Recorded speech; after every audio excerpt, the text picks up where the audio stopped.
And welcome back. It looks like the press conference is getting ready to start. That's at the Reading Civic Auditorium. This is the community meeting where people can go and ask questions to CAL FIRE officials. It looks like law enforcement is there. So, you know, there has been a lot of questions. They've been asking us, and, you know, so we try to answer those questions, but we get those from officials. So this is a time that the community can really find out what's been going on around them. That includes evacuations, road closures. You know, a lot of people have been asking about when they can go back in their neighborhood as they've been evacuated for a couple of days now. And I know people are anxious to get back in there, but it has to be safe first before anyone can go back in there, because, you know, there's power lines, there's gas lines. It can be very dangerous, and also road closures. And, you know, as they were lifting some of those evacuations earlier today, they said that, you know, people need to take it slow, be very patient going back in. A lot of people really just want to go back into their areas, understandably, but you know, you just got to be careful while doing so. So those are some of the questions that people can ask. I'm sure, you know, a lot of people are still wondering about the condition of their homes, and it looks like someone's up there at the podium. Let's go to the press conference.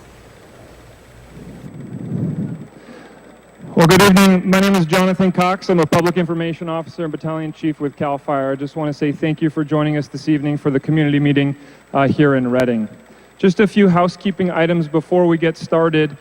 We do have bathrooms out to the back here. Secondly, if you don't mind silencing your cell phones, just so we don't have calls or pagers or anything going off during this. The intent of this meeting is to really provide answers. We know one of the most stressful things during a disaster is information, specifically for where you live or how you might be affected, and that's why we're all here today. The format of this is going to be, firstly, a formal speaking part from the agencies up here. Then we'll go into a little bit of a demonstration, and then finally questions and answers to make sure we get your questions answered.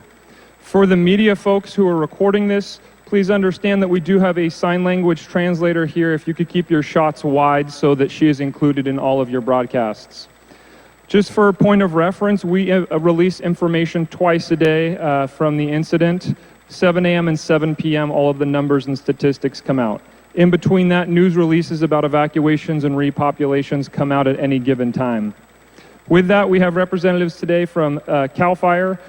We have the representatives from the Shasta County Sheriff, the District Attorney's Office, Reading Fire Department, as well as Reading Police Department, the City of Reading Manager, City Manager for the City of Reading, California Highway Patrol, National Park Service, the American Red Cross, and PG&E. So those will all be representatives available for questions.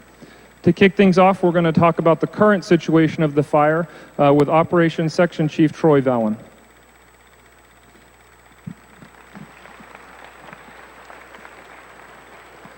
Good afternoon. I'm here with your operational update for what the fire is doing. On the south end of the fire, which we're calling Branch 1, essentially you start here at Placer and Buenaventura and move to the west until you get to about Shasta Bali. We've got a lot of good, solid containment line in there. We've got resources in there improving that line. And that line, that black line that you see, is extending. We hope tonight, overnight, you start to see a lot more black on that map going into the south edge of this fire. The activity in the fire down here is very minimal compared to the last couple of days. As we move to the west, a lot of activity up in this area of the fire. And if you see that right now, they're doing a burning operation up in that area, which is putting up a lot of smoke. It's us, it's not the fire. As we move to the north end of the fire continues to creep along and make runs to the north. We have a lot of equipment, a lot of resources up there that are putting in containment lines and getting ready to box this in. On the east end of the fire, this part of the fire has been very less active than the last couple of days. Crews are in there strengthening and building lines as we speak. That brings us down to this bottom portion that pushed into the city of Reading. A lot of resources are still in there, containing all of the hot spots, mopping this up and making it safe for your return.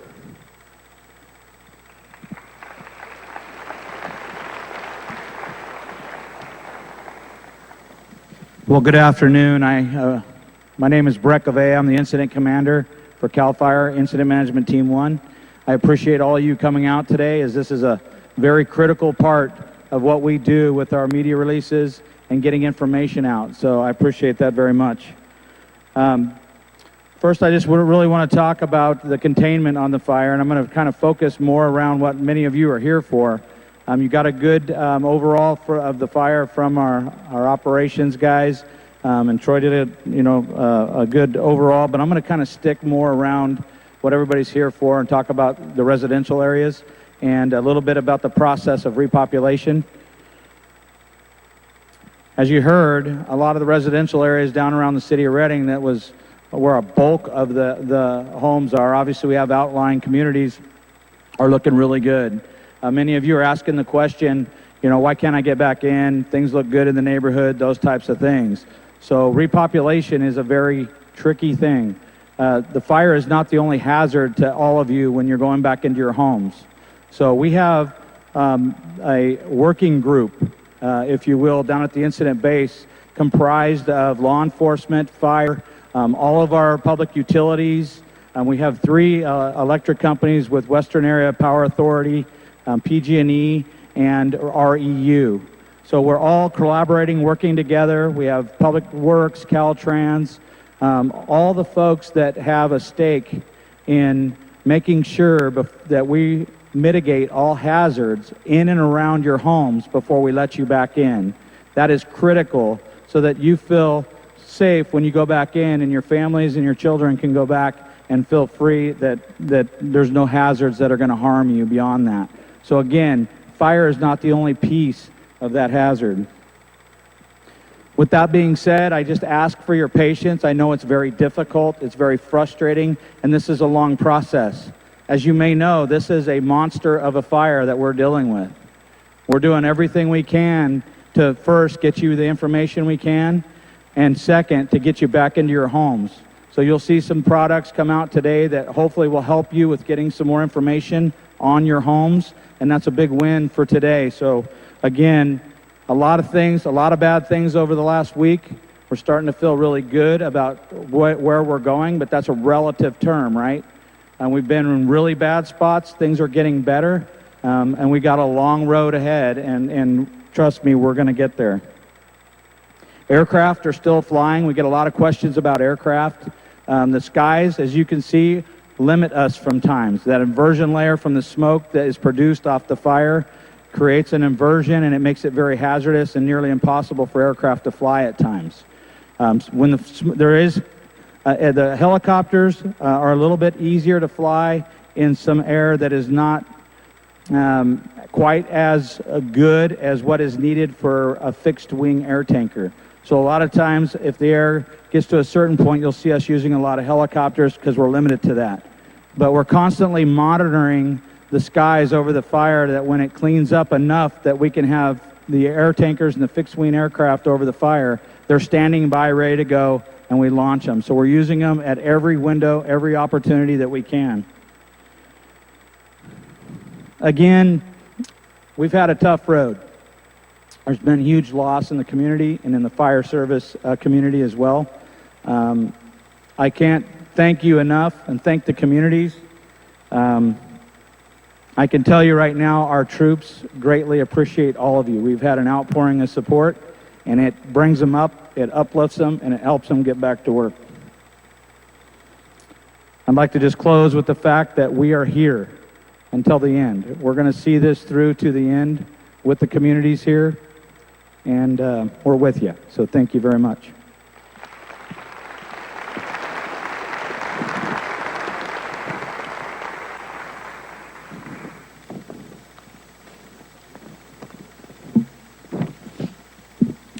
Good afternoon. Tom Basenko, Shasta County Sheriff, Director of Emergency Services for Region 3, which includes the 13 Northern California counties, including Shasta.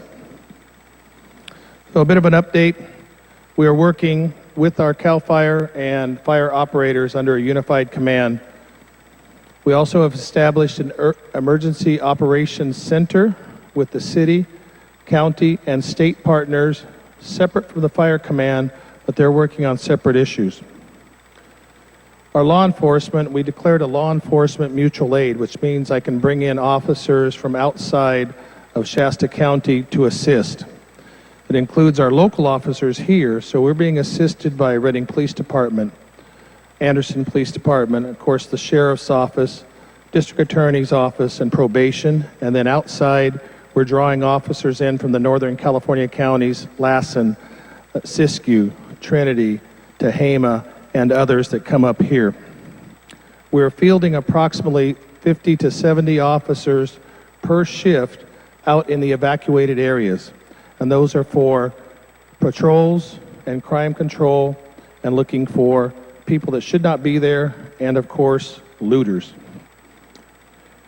For our furry friends, we have animal regulations officers assisting us, about 8, from Shasta County Sheriff's Office Animal Regulations, City of Reading through Haven Humane, Siskiyou County, Tehama County, Butte County, and our search and rescue.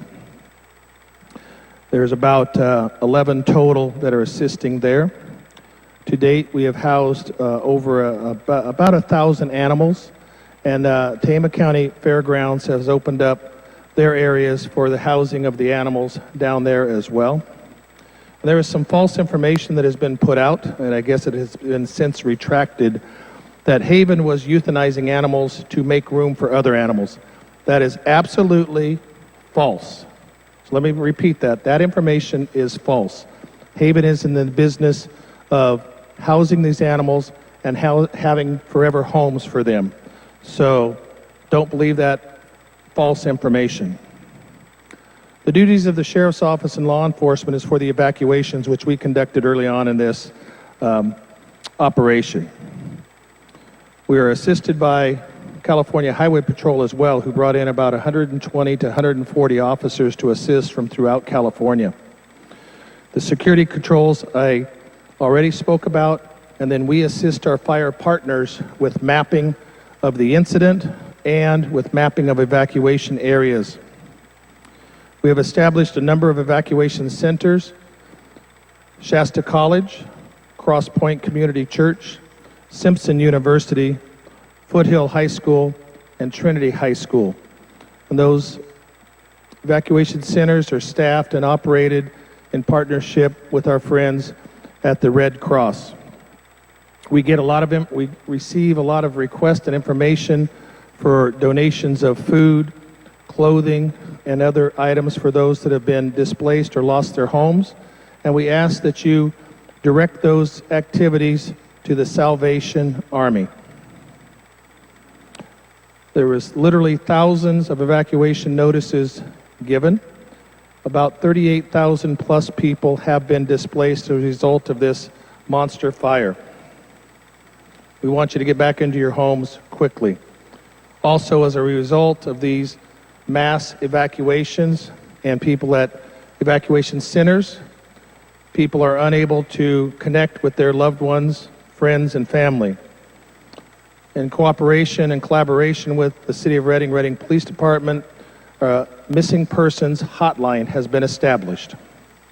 That number is 530-225-4277. We've received about 48 total missing persons report. 29 people have been located, leaving about 19 reports outstanding, 10 for the Sheriff's Office and 9 for Reading Police Department. And we are actively working on those that are still outstanding, and we keep updating them. So we have to cross-reference that with evacuation areas, maybe people that did not evacuate their homes. And then we also work with the Red Cross at the evacuation centers, trying to cross-reference the people that are at the evacuation center with the missing persons list. So if you know of a loved one that maybe hasn't reached out to you, or you somehow can get some information that if they're reported missing, to help us and give us a call and let us know that person is okay. Even before the fire is out, but more especially once it's out, we need to begin recovery efforts. We will be establishing a local assistance center, referred to as a LAC, and that is for local, state, and federal authorities and along with nonprofit and volunteers to come together and offer disaster assistance programs, streamline recovery services and processes, and a centralized location for services. And that is going to be in conjunction and partnership with the City of Reading. Chief Govea spoke about repopulation. So re-entry and repopulation as our first and foremost, working closely with our fire partners. Safety. Safety for the individuals that are out in those still fire-stricken areas, and then safety for the people living in those areas for repopulation. We want you to get back in your homes or be able to access your property as soon as possible, but it has to be safe. And that is evaluated continuously with meetings for repopulation with our fire partners and operations chief for the fire. We have opened some areas today, and you can check the various websites, either fire.ca.gov, or you can go to tinyurl.com/Carr Fire, all one word, and 2 R's in Carr. You can also check the Facebook pages for CAL FIRE and City of Reading, and as well as the Sheriff's Office for that information. CAL FIRE has worked tirelessly in establishing a damage inspection damage map. That map right now is not 100% complete, but we are adding to it all the time. And we will be giving out a link, and there will be further information on that later on, put out by CAL FIRE in this presentation.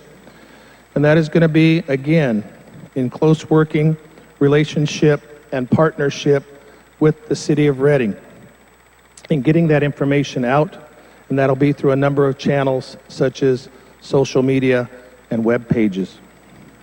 This will allow you as a property owner to do some links. They're going to show you how to where you can go and see your property and help you get an assessment, at least if it's there or not. I'm very proud of all the men and women that have been fighting this fire, both the firefighters on the line, the support staff and command staff behind the scenes. They are working 24/7, and please take an opportunity to give them thanks, and if you would right now.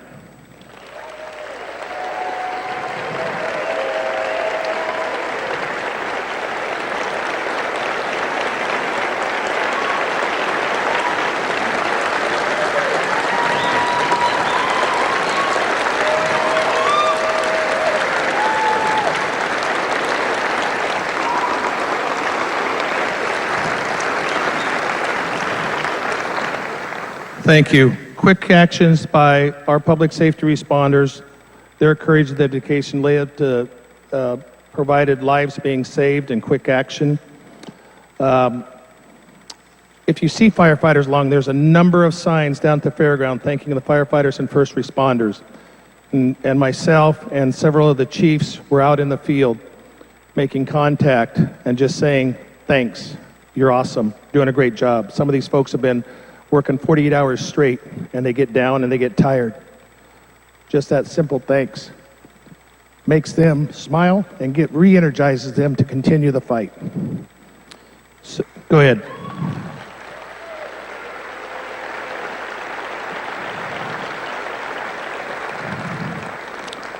My thoughts and my prayers go out to those people that have lost their homes and lost loved ones in this tragic fire. Even one of our deputies lost his home. A member of the district attorney's office lost their home.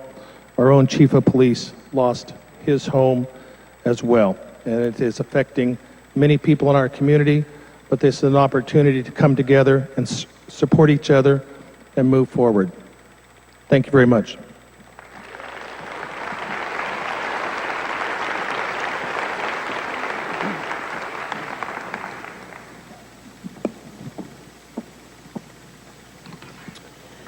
Stephanie Bridget, District Attorney. I'm here to tell you about two different topics, and that being the looting that's going on as well as price gouging.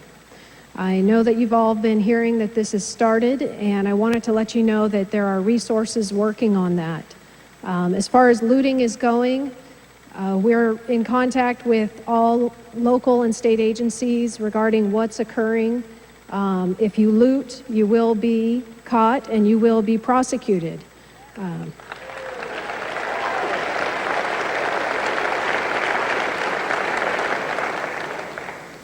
These are going to be priority cases. We're going to take a very tough stance on them. It's not a time for people to be taking advantage of our community members, and anything we see that is considered looting, be assured that law enforcement, our first responders, all of them are out there protecting your homes, and we at the District Attorney's Office is going to back that up with the cases that we're going to file.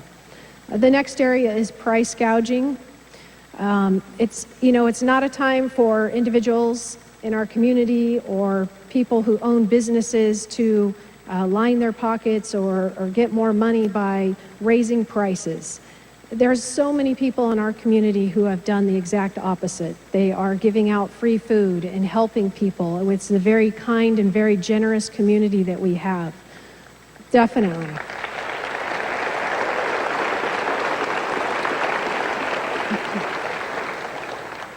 Unfortunately, not everybody is like that, and we have had reports of price gouging. I want you to know that when this emergency began on Thursday, I have 11 sworn officers that work in the District Attorney's Office, and they went out and they were noting prices at gas stations, at hotels, whatever they could, to make sure that as this progressed, that price gouging wouldn't happen. What that is if you are selling a good or a service, you're not allowed to raise your price over 10% after a county or a city or a state has been declared an emergency.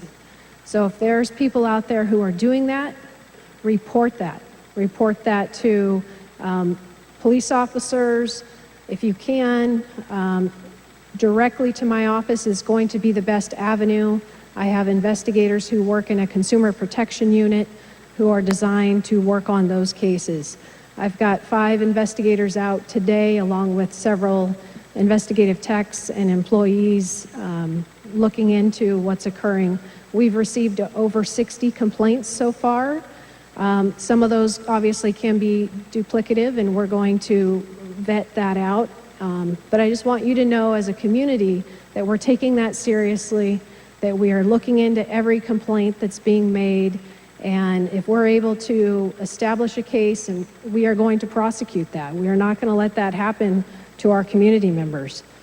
If you are caught, you can go to jail for up to a year, $10,000 fine, and you can be fined up to $5,000 per instance. So I'm hoping that this is going to help deter anybody out there who's even considering engaging in this behavior. Again, our community's great, and I know the vast majority are not doing this, but one of our main functions is to protect you, and we're going to make sure that we do that. Thank you. I'd also like to thank all the first responders, the police officers, and law enforcement who have worked around the clock to protect us. And my sympathy to everyone who's lost their home or been evacuated. It's difficult. There's a lot of people who that has happened to. We've got 4 people in my office whose house has burned down, and about half the office that's evacuated, but they're at the office, they're working to help protect you. So thank you.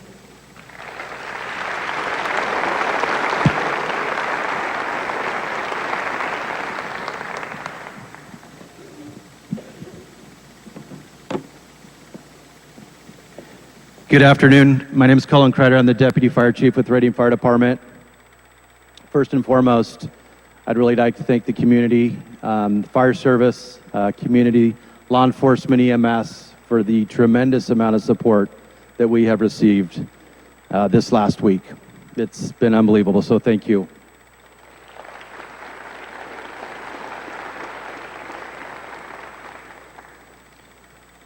It's been only 29 days since we lost our Fire Chief, Jerry Gray, and then last Thursday we lost Jeremy.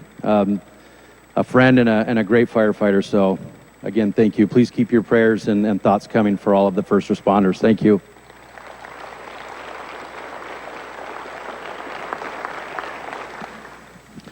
So the Reading Fire Department was committed to the Carr incident early on. We still have resources committed. And at the same time, obviously protecting the city limits and the city of Reading. Even though the fire may be under control in the city limits, we're still out there doing salvage and overhaul. And at some point today, obviously some of the neighborhoods were opened up, and we're going to be out there helping you guys get back into your homes. So, sorry. It's been a hell of a month for our firefighters, and I just want to acknowledge them. You know, we lost, some of our guys lost their homes as well. Probably half of our department was displaced and is still not in their homes, but these guys are out there still working and protecting the community and committed to this Carr incident to the very end. So, like I said, just want you to, you know, continue to show your support. On the way up here, I saw a bunch of signs on Plaster Street. Matter of fact, my daughter's cheer group actually made some signs today and hung them up, and so we really appreciate that. So again,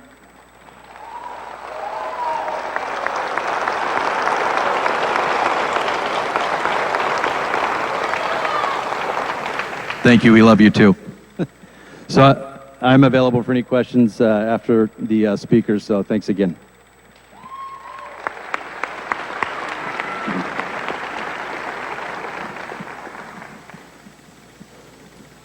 Good afternoon. My name is Mike Hebrard. I am the unit chief for the Shasta Trinity unit, CAL FIRE, and I'm also the county fire chief. Just wanted to come up here tonight and reiterate some things I've been saying all week and drive them home to you, is that we are part of your community. We are the community together. All the folks that work for CAL FIRE, Shasta County Fire, every fire district in this county fire department are here for you. They're out there working very hard. They shifted 48 plus hours when it made its run into town through Old Shasta and into the city of Reading. While they were doing that, their own houses were burning. Their own houses were being evacuated. Their wives or husbands and kids were worried sick about them and being evacuated. And they pushed on for you. And they're going to continue to do that.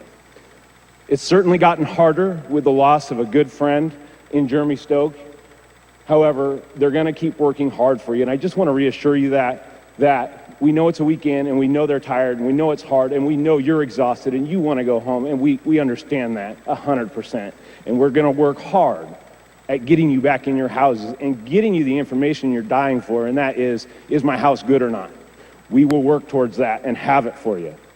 So in closing tonight, I just want to reiterate, we are pushing to get you home as fast as we can.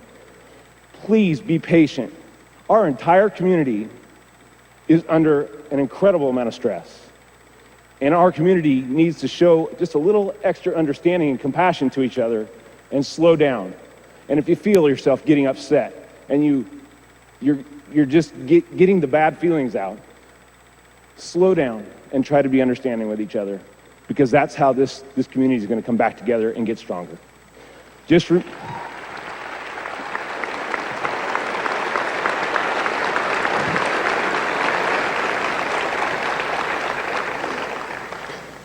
Your fire departments, your law enforcement, all the first responders in this community, we are part of you, and we're here for you, and we will continue through to the very end in this. Thank you.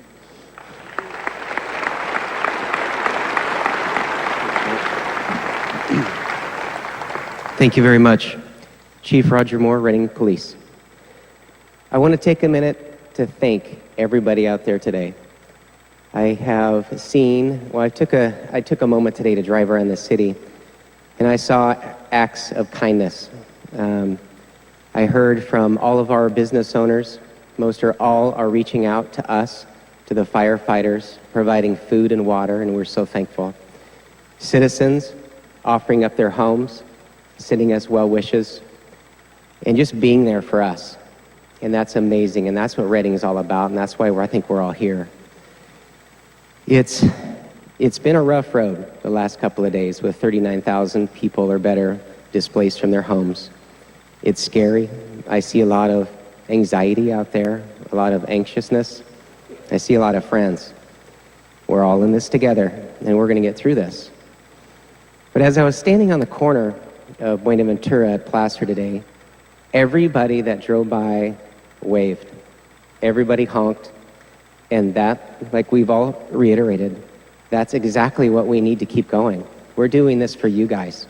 On roadblocks, out on the fire line, chasing down bad guys, and we're doing that all day. That's what we love to do.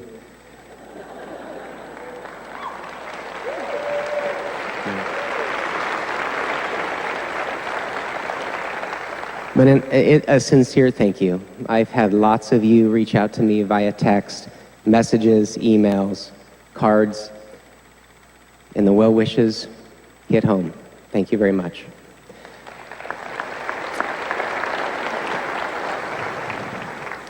So we touched on it a little bit tonight, but we in the city of Redding and Shasta County have a no tolerance stance on loitering. If they're in a neighborhood and they don't belong in your neighborhood, we are going to find a way to either arrest them or get them out of there quickly. My choice is to arrest them.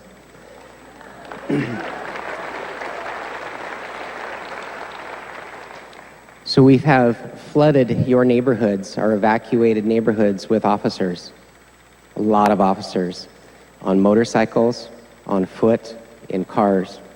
And so when we come across somebody that doesn't belong there, they will get contacted. They will probably be arrested and prosecuted, like our district attorney says. We are all united on this front. So far, I can tell you, by flooding the neighborhoods like we're doing, has resulted in many proactive arrests before they got to your home. That is our ultimate goal. We don't want you to show up to your house, have your door broken, your windows broken, things from your house taken. We want to get to these guys before it happens. And we've been successful.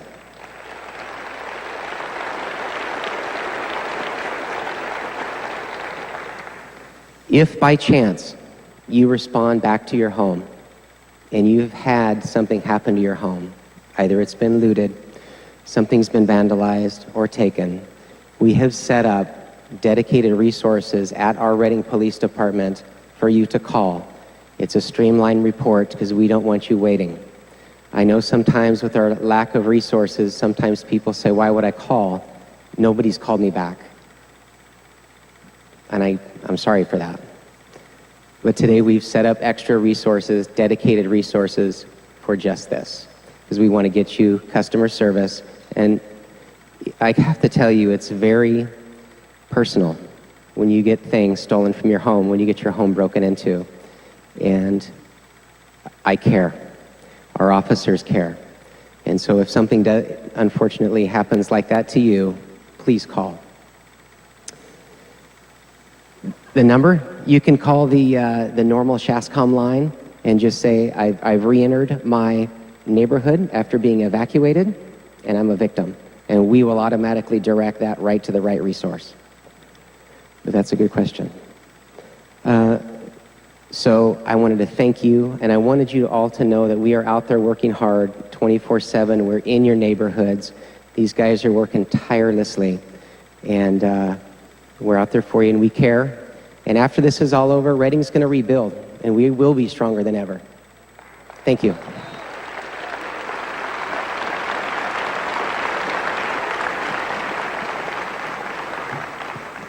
Good afternoon, Barry Tippin, City of Redding City Manager, and I want to apologize. I'm going to be a little redundant to begin with, and I too want to thank the first responders.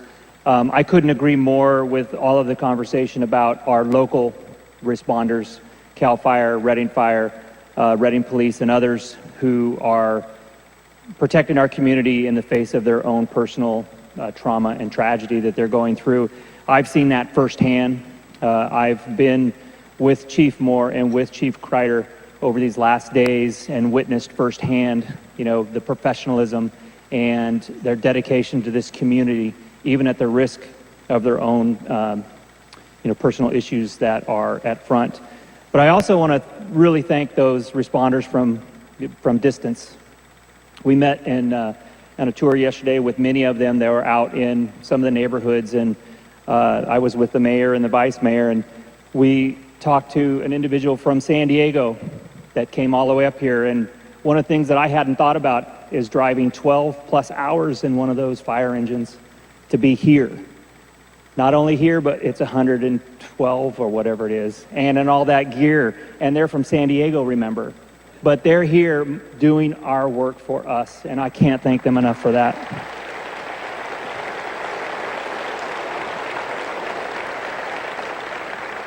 Just a brief information on utility work. Our REU has been working tirelessly as well.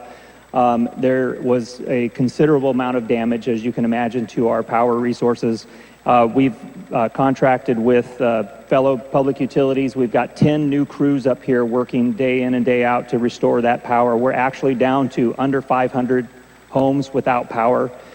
We hope to have every home restored to power within the next week if we can. Some of those might be more difficult as we get into more burned out areas, but we plan on having everybody restored in short order. In terms of water utility, there is no boil water order for the city of Reading. That continually goes out there. Some of our utilities to the west have had more problems with the burn. City of Reading facilities are fully functional. You don't need to worry about your water. Also, trash is being picked up as regularly as we can. Put your can out and we'll pick it up.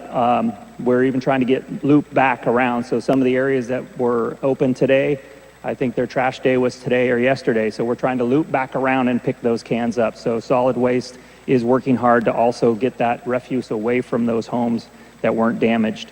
As noted, we are working really closely with the Shasta County. The executive with Shasta County, Larry Lees, and I have been in constant contact since this started, and we've committed that we will work seamlessly together to make sure that there's no gaps in the repopulation and the rebuilding of our community. I think that's incredibly important, that there is that seamless effort between the two entities. Granted, there are differences between county and city, but to the extent that we can actually work together more closely, we'll do a better job in restoring our community. As you know, the cities of Santa Rosa and Ventura and the counties thereof, Sonoma and Ventura, also were affected similarly in the last year. I mean, this is the third event of this magnitude in less than a year in California. I've reached out both to Santa Rosa and City of Ventura to understand what they went through and learn from them. The city manager of Santa Rosa is going to be here tonight and spend time with me tomorrow and help with those lessons learned so that we won't make the same mistakes that they did. Learning from those individuals who have been through this process is critical. Likewise, we're working very closely with FEMA and California OES to make sure that we get the maximum resources from the state and federal governments that we can. As mentioned by Sheriff Bosenko, there's going to be a local assistance center. What I don't think he did say was that it's going to open Thursday from 9 to 7 p.m. and it'll be open through the following Wednesday. And so you can take access of that center any of those times. And lastly, I know there's been a lot of confusion, a lot of complaints that have been issued regarding some of the information that's been available out there. And I ask for your patience, as you know, we are in a fire zone and there has been a significant amount of resources put towards fighting that fire. And I think we all would want that to happen. And CAL FIRE has done a good job putting information out, and we've put out information relative to City of Reading. As we make this transition away from fire response into rebuilding and repopulating, the City of Reading is committed to provide more and more information out there on our websites through press releases and through other means and mechanisms, such as the GIS map that the City of Reading has continually updated over the past week. So with that, I'll close. Thank you very much.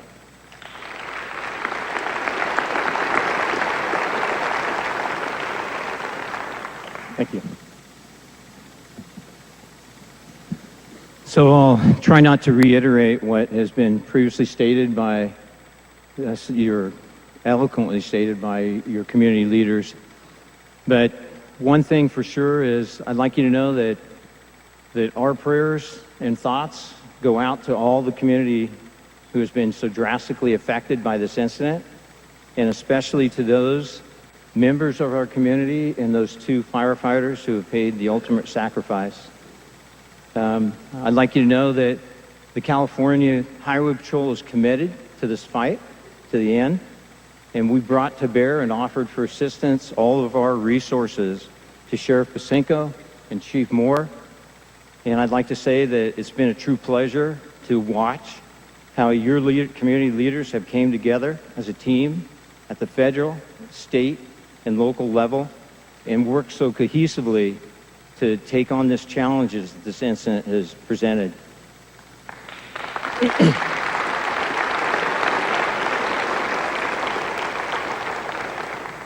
I also would like to say that it's been a pleasure to see, we're all tested in times like these, and communities are tested, the strength and resiliency of a community in times like these.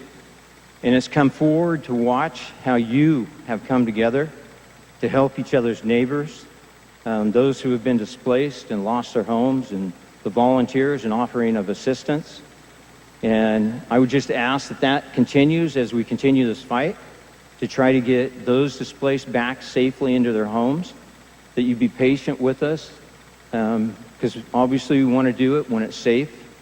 And we look forward to getting you back home as soon and safely as possible. So your continued support in those efforts would be greatly appreciated. And again, it's been an honor to watch how this community has came together and take on the challenges this incident has presented. For a job well done, you should give yourselves a hand.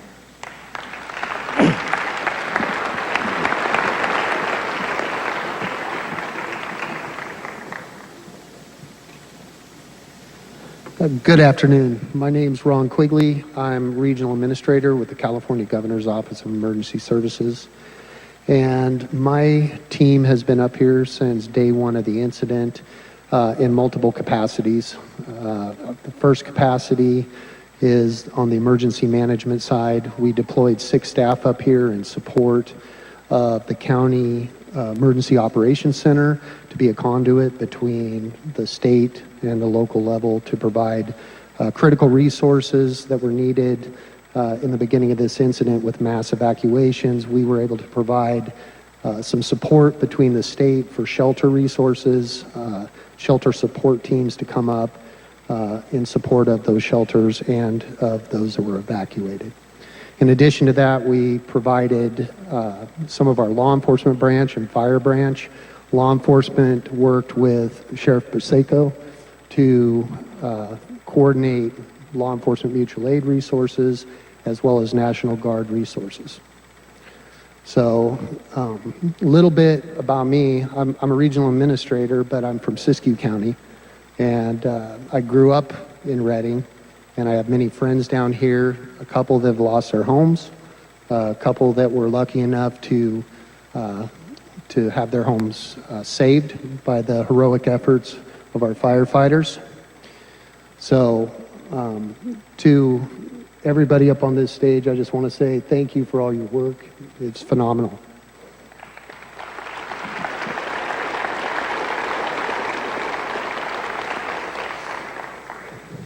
And moving forward, as you guys know, there's going to be a tremendous recovery effort that's going to take place moving forward in the months to come.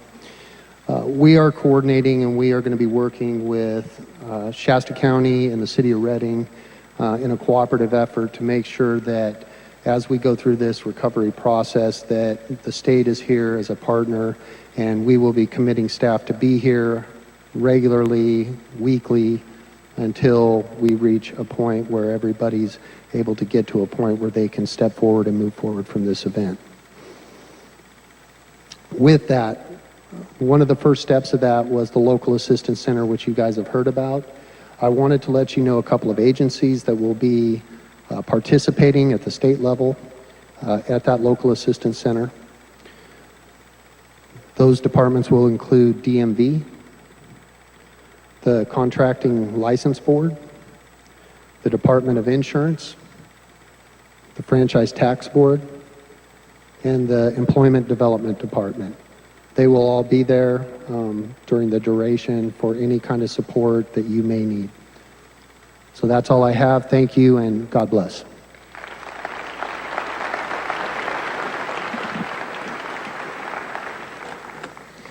Well, thank you. That is the conclusion of the formal speaking session from the agencies involved. Just for some insight for you, in the command post at the base camp, all of the agencies represented up here don't work in silos. They're sitting next to each other, they're talking to each other, there's constant communication. And that's at the core value of our response is collaboration. So this is not just we get together here, this is through and through throughout the day. With that, I'm going to try to do something with technology, so bear with me here if this does not work. I'm just going to hope. Jimmy? Ah, there it is. So what we have going on right now is we have damage inspection teams who've been working for the last couple days, two-person teams that go out there, usually composed of a deputy state fire marshal and a firefighter. And what they do is they go out to these neighborhoods and they actually geo-verify the damage and destruction that's been done within the fire perimeter. They do that with mobile applications, so there's a real-time database that's created, and they can get the information that you guys, I know, are just dying for. And with that, we are releasing this to the public. So this is now publicly available information to go on this website and see the status of a property in the fire zone.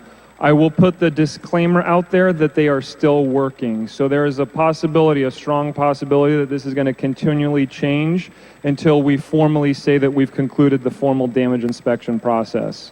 So for everybody, the link up there is tinyurl.com/Carr Fire Structure Map. And we will have that map, that URL map, or sorry, that map URL, on the county website and on the fire.ca.gov website. So everything, the official websites will have this link on them, both the county and the CAL FIRE site. If we go to the next slide, this is what it looks like. So when you go on there, it's what's called an AGOL map, an ArcGIS online map, and it means it's interactive with layers. There's a disclaimer on the right, on the left, and then you can zoom in and you can actually click on those buttons. Green obviously means that there's some damage, yellow means even more, red means completely destroyed. So at the very least, we're getting the information that we have, that this is the information that your public servants have right now in our database about what the damage and destruction out there looks like. This is the first step in obviously getting a lot of questions answered, and it's our commitment to that transparency to ensure that we are giving the information that we have to those who need it most. So again, just to reiterate, this is the damage inspection map for all of the damage collected so far. It's likely to change as time goes on, and sorry, we'll get to questions in a minute. If there's any specific questions to this after we're done from here, we can talk one-on-one as regards to what it might mean. So with that, I'm going to move on to the question and answer session. Just for this, keep in mind this is a group setting, so if you have a very specific question about your home, come find an information officer afterwards. Broad questions are really good for group settings. We're going to have two PIOs out there. Again, I'm going to cross my fingers. Erica, you're in here? We got him? And our PIOs are going to come around with microphones. Remember, we have representatives from everybody who spoke, as well as the National Park Service, the Red Cross, PG&E, and I know there's a Veterans Administration's representative in here as well. So I will start off. Any questions? Sorry, sir, we're going to pass the microphone.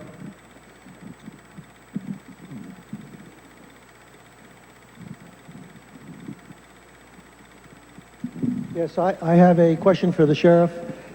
Just as the city is patrolling neighborhoods to make sure no loitering or looting is going on, what is being done in the county that is outside the city limits and south of Placer, which had no fire damage? Thank you very much. As I said earlier, we are deploying 50 to 70 officers per shift to those evacuating areas. That includes the county areas. Just yesterday, my deputies responded and arrested 2 people that burglarized a home. We caught them. They admitted to the burglary. We recovered the property and arrested them, including the looting charges, and they're in custody as we speak.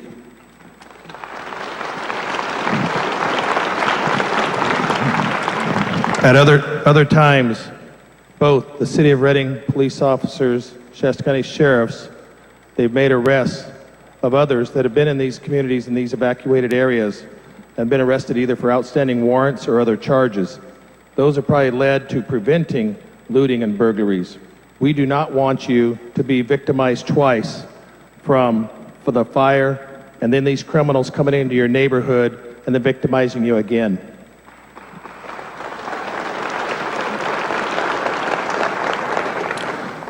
However, it is a crime just to be in these evacuation areas under the penal code under 409.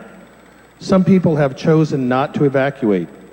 So if you stay in your home, that's fine. If you're out driving around in these evacuation areas, that's not fine. That could be subject to arrest and or citation, even if you live in these areas. And we know that there's also some undesirable criminals that live in these areas as well. We don't want them out there again preying upon the good people that live in these evacuation areas and have been displaced. So we've also found people that have been coming in from like the Sacramento River Trail and coming up into the neighborhoods. I spoke with Chief Moore. He immediately responded and increased his patrols, getting patrols on the river trail with motorcycles and bicycles. And so we're here for you and we're here for the community. Thank you.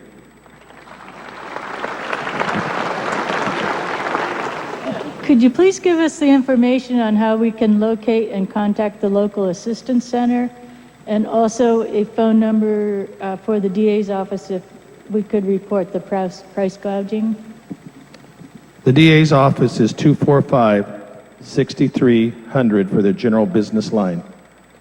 For the phone number, Barry, do you have the phone number for the LAC yet? We do not have that. It is at Shasta High School. The LAC is at Shasta High School, and those hours again, Barry, are from 9 a.m. to 7 p.m. We will end up posting those phone numbers on our websites and on our Facebook pages as well, but thank you. Sheriff Basenko, I live in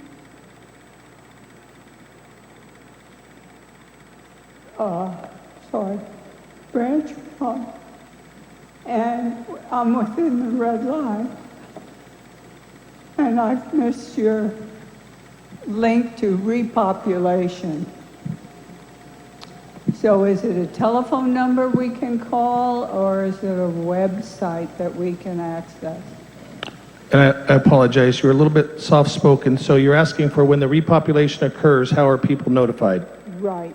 Thank you. We will be notifying people through the media, through our press information officers, and we're pushing that information out with our partners at CAL FIRE, City of Reading, and Sheriff's Office in the County of Shasta. We do we call it a press release to the media, and then they push it out through their channels. We're posting that information on our websites and through social media on our Facebook pages. So watch for those. You can also get information updates on the fire, and with the fire updates that includes those press informations that comes from CAL FIRE at fire.ca.gov. Thank you. Yes, thank you. We heard about the progress of Reading Utilities.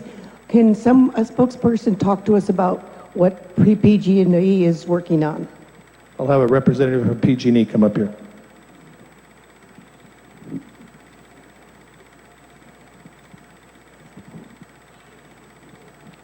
Good afternoon. My name is Joe Wilson. I'm the Public Affairs Manager for PG&E. And with me here today, we have J.D. Alba, who's our incident commander as we're making repairs to our electric system. Dave Ferguson on our gas system. He's our superintendent. And I wanted to start out by saying for many of the more than 700 employees we have here in Shasta working on this incident, many of them live here and our hearts go out to the community. PG&E stands with the city of Reading.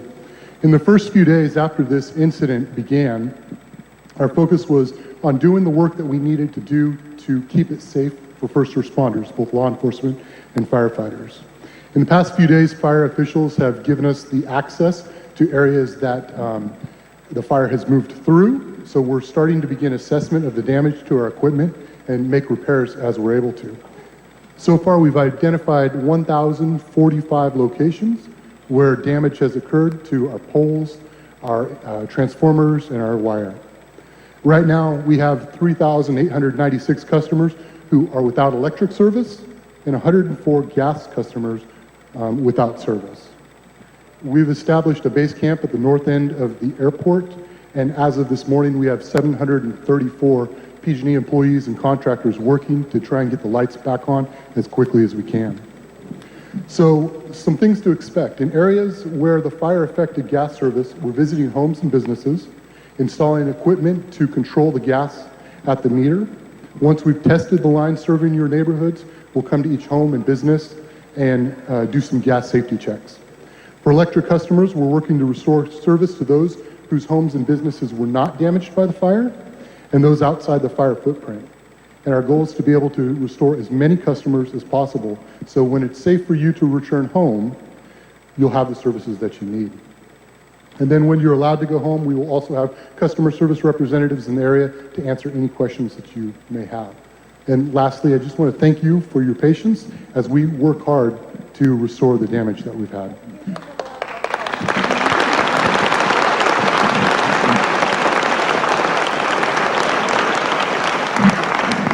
We'll be available after the meeting if you have any individual questions you'd like to ask us. I would like to thank all of you too for all that you've done for us. My question is, there are still some of us who have landlines. I haven't heard anything about telephone lines or cell phone lines, poles being destroyed. Has anybody talked to them about that? Thanks. Hi, Larry Lee, Shasta County Executive Officer. I'm going to ask AT&T spokesperson Preston Dickinson to come up and give you a quick report on that. I said quick.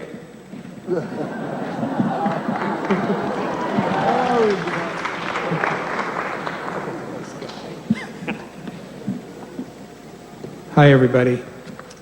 I'm going to read a report that AT&T has given me to give to you and share with you folks. But personally, I'd like to say that, and just let you know that AT&T has been working, and our guys are working tirelessly with PG&E in placing cable and replacing poles that have burned.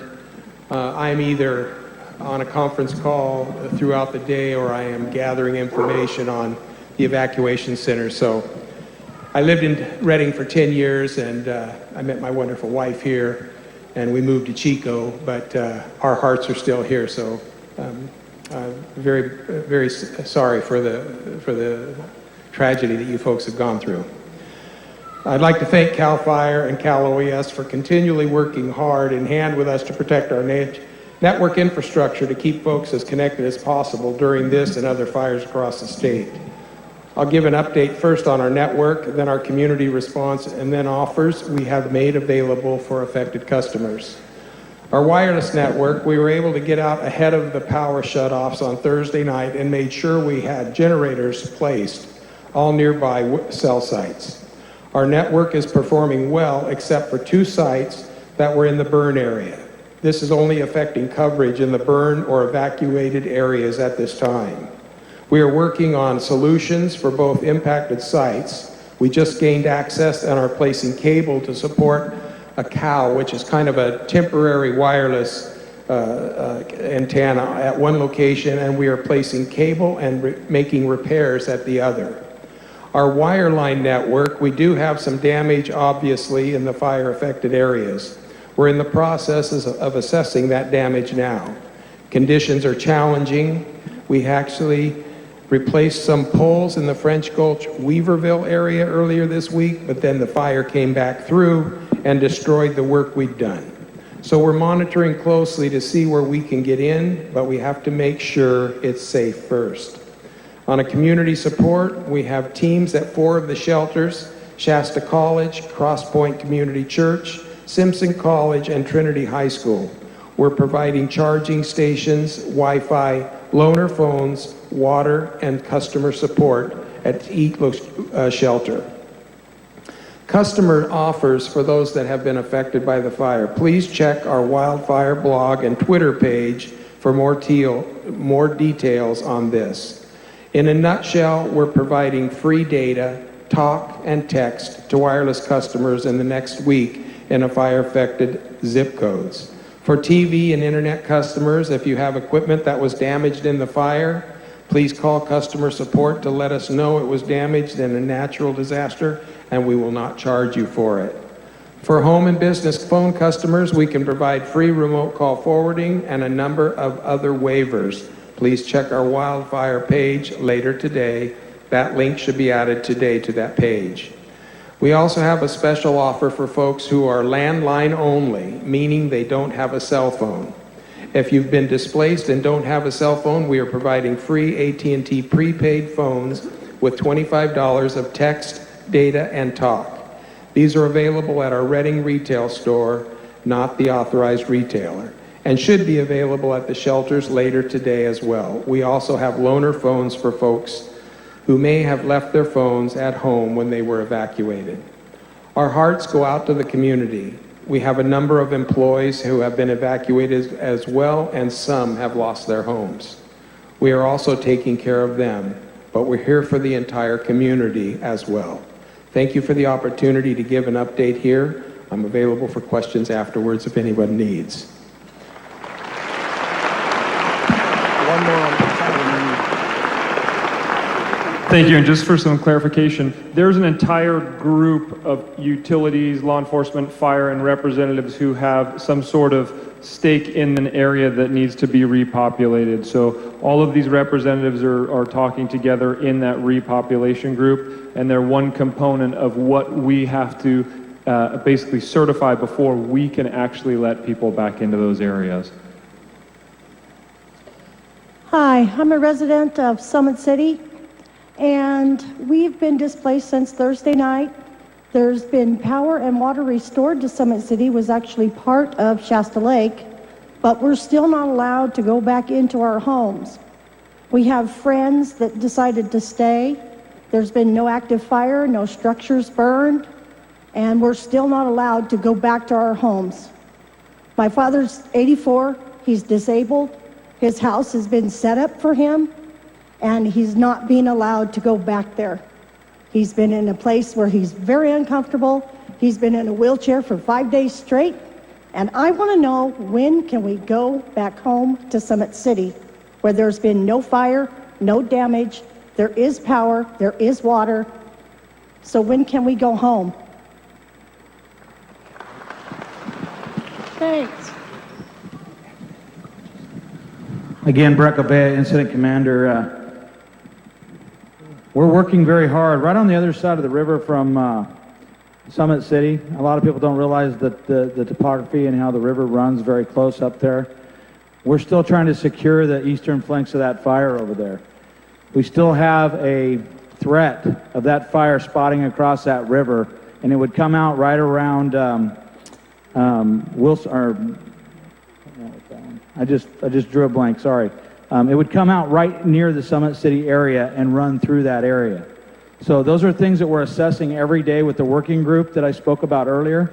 We have a repop recovery working group that we're working on, that all of the utility members, all the fire, law enforcement, everything are part of, as well as our operational staff, so that as soon as we can mitigate the threat of that fire crossing the river, we will go right back to pulling those evacuations for Summit City.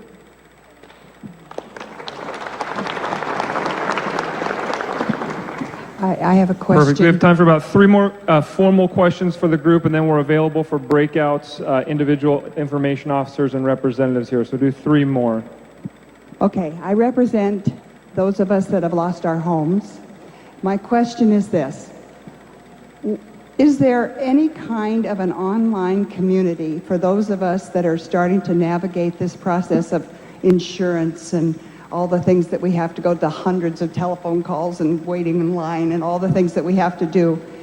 Is there any online place where we can come together? The reason I ask is because we have communicated now with the people in Santa Rosa, and we have been inundated with emails giving us advice about what to do, how to sift through the ashes, how to talk to FEMA, how to go through the insurance claims process. And so I was hoping that we would be able to create something here in Shasta to do the same thing. Is there such a place, or should I do it?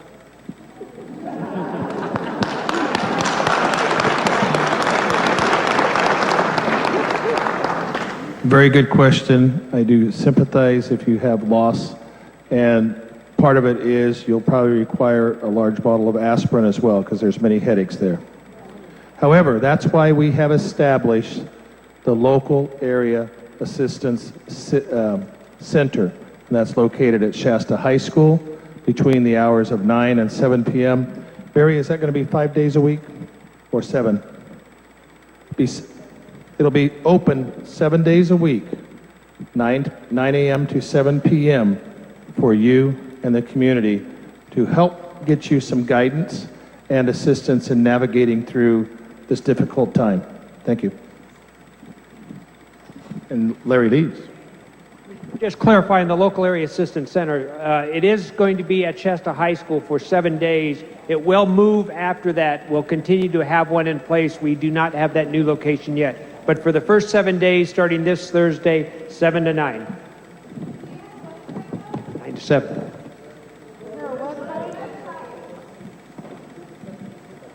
Oh, okay. There will be a press release. I heard the question on the website. There will be a press release coming out today that announces all of the details relating to the local area assistance center. The high school. And we will include that link to that website in the fire site, so it's all matching, so that that site links to that site on our information updates. So we will market it as well for them. All right, 2 more. I was wondering if President Trump had answered the call for emergency services, and also if somebody could speak to the New Zealand and Australian firefighters that are coming here.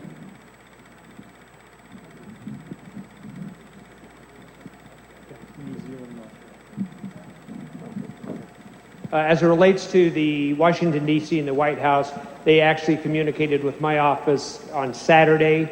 I got right back to them, so we're corresponding back and forth. They are there to assist us.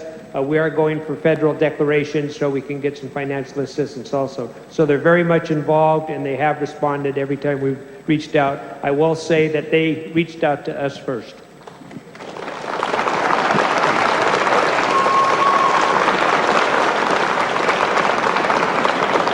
And just for the second part of your question, when we talk about resources, resources come from obviously the local, the regional, the state, the national, and international level. So as resources come in from other states and other countries, they come into the California system and they get allocated appropriately. So they will come right into our system when they get into the state.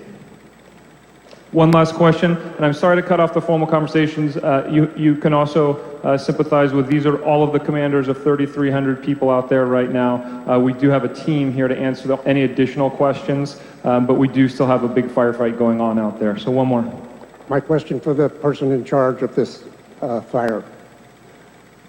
At 9 o'clock this morning, supposedly there was a repopulation issue for residents of certain areas to repopulate their homes. When I got here to this meeting, I was informed that certain areas were.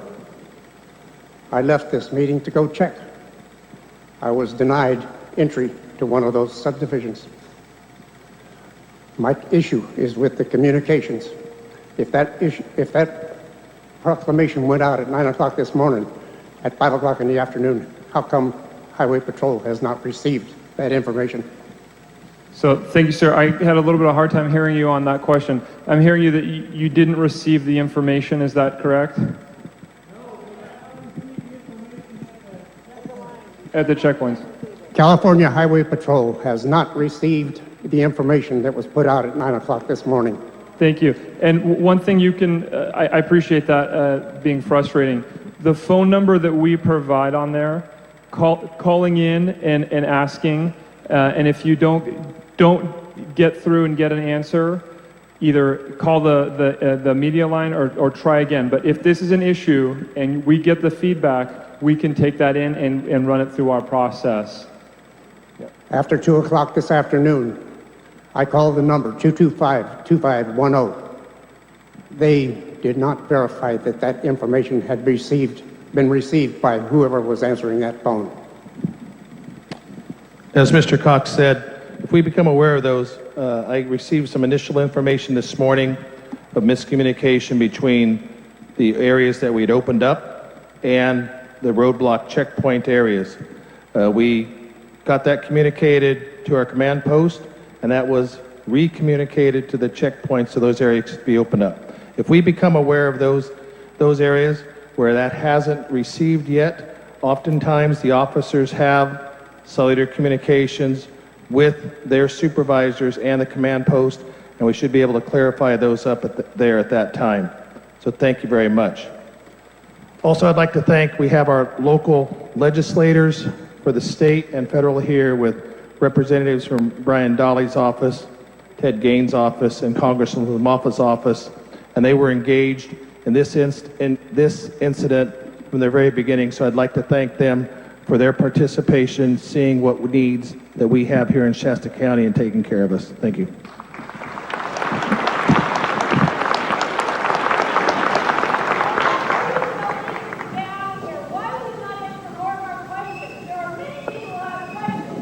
Yeah, ma'am,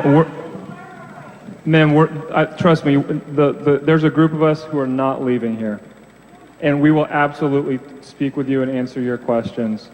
We're not leaving.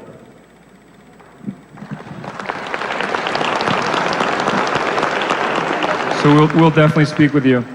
I just want to thank everybody. This concludes the formal part of the presentation. I want to thank everybody for your attendance and have a good evening.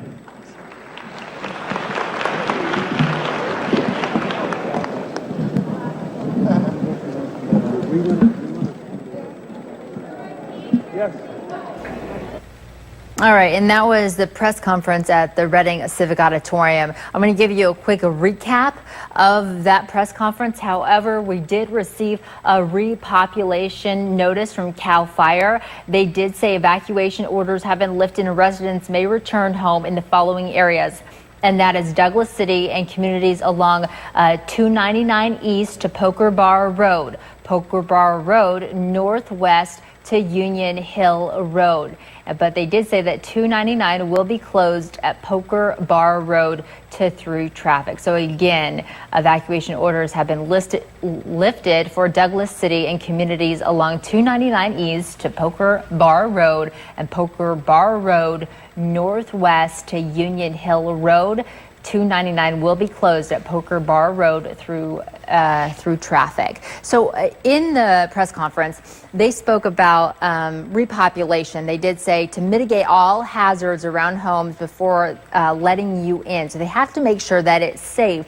They said they are notifying people of repopulation through social media and media outlets like us here at KRCR News Channel 7. So you can also, tune into us. We're live on Facebook as well. You can also check out the Sheriff's Office Facebook page, as well as CAL FIRE. They did say, this is a monster of a fire, and they are trying to get people back into their homes. Now, a local assistance shelter center is being set up at Shasta High School. That's going to open up later this week on Thursday. They're going to release more information about that local assistance center later tonight. They also talked about all the local law enforcement and how mutual aid, they're using officers from Lassen, Siskiyou, and Trinity County. And one important other note to make was from Stephanie Bridget, who's the district attorney, Shasta County district attorney.